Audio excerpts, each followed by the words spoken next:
Hello friend, welcome to my YouTube channel वर्षा रातिर अनुभूति ओडिया स्टोरी। नमस्कार बंधुगण, मु अशोक साहू फ्रॉम भद्रक आपण को स्वागत करुछि। आज मु प्रथम करी एई लेखा माध्यम रे कहूछि वर्षा रातिर अनुभूति। एथर नायक मु एवं नायिका मो बो विषय लिखुची। बोर तार 38-42 साइज अंटा एवं से देखा पूरा गोरा एवं मोटी। चलला बेले तार पिछा खाली थलथलिया हो पड़ू थाए उठू थाए। मो मोर बो माउसी मान कथा भाभी अनेक थर तकिया धरी खट उपरे मु घंटा घंटी करी बाहर करिचे। मो माउसी माने मध्य तोफा गोरा और बड़ बड़ तांकर पिचा मध्य बड़ बड़। सेमान को देखिले मोर आउ कहवाको शब्द नहीं। दिनकर घटना मु आउ बो आमे भद्रक ठारू आम गाँ को राति रे फेरुथिलु।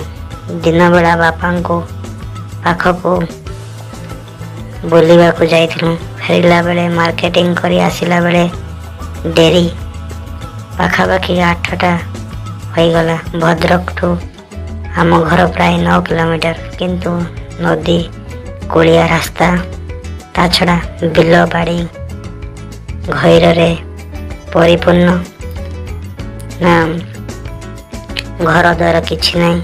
अंधार राति मेघ उठी आसुची। खरा दिन मेघ। बापा मना करुथिले घर को न जावा पई। बो जिद करिबारो बो आ मु बाइक धरी पळी आसिलु। घरे दादा और खोड़ी भौणी समस्ते थिले, तेणु डेरी हेले असुविधा किछि नहीं। अचानक बड़ धरणर मेघ आसीगला। प्राय 40 मिनिट वर्षा आउ लागिला। बो मु संपूर्ण ओदा जोड़बू। बो कहला बाटरे कौटी रही जावा। शेष एका भंगा मंदिर घरे जाई ठिया होई पड़िलु। बोर लुगा संपूर्ण भिजी जाइथिला। पतला लुगा को साया संपूर्ण ओदा होई थिबारु तार पिचा पूरा देखा जाउଥାଏ। मु बो को कहली ना चाहे राति रे बोर लुगा कहीं खसीदा खाली फुटिकी थाए। बो मते कहला आउ वर्तमान आमे केमिति जीवा। मु कहली वर्षा छाड़ू आमे जीवा। मु आउ निजको आयत करी पारु न थाए। धीरे धीरे बो पाखक लगी गली। शेष मु पूरा कौन करी भाभी पारु न थाए। मु आउ संभाली न पारी बो को कुंढे पकैली। बो चमकी पड़ी मते ठेली देला। कहला ये तू कौन करुछु? मु तो बो। मु कहली बो प्लीज मु आउ संभाली पारुनी। भारी मन हेलानी। तू जहा भाव जहा को कहूछु कह, मु आउ रही पारुनी। बो लाजि गला। कहला धक केमिति कथा ए माँ संगे पो एमिति हुअंती। एगुड़ा पाप कथा किए देखिले कौन हेबो भाभी पारुछु। मु ताको जोरे भिड़ी धरी ता ओठो गोटे किस देली। ताको मो देहरे मो देह मिसई देली। मु कहले किछि हबनी, तू खाली आखि बुझी दे। तथापि मु ता जिनिस देह को मो देहरे मिसई देली।